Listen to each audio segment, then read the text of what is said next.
We're out here looking for vintage stereo equipment. It's Goodwill. Any fun goodies here? Is this actually an old radio? It's new. It's a cassette deck.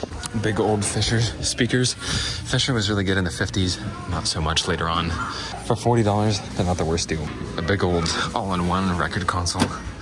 These things look cool and they have everything all in one, but they are oftentimes just really garbage components. A good rule of thumb on old stuff is if it has real wood veneer, it's probably pretty nice.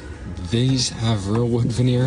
These are not particularly nice. These are realistic MC 800s, and they just have a little tweeter and a little woofer in them, and they're not really that nice. This stuff, there's nothing wrong with it, but it's just usually cheaper made, and it's not usually worth that much. We got some Fisher Studio Standard, which probably came from those big speakers over there. Lots more black plasticky stuff. That's not what we're looking for. We're looking for restoration projects.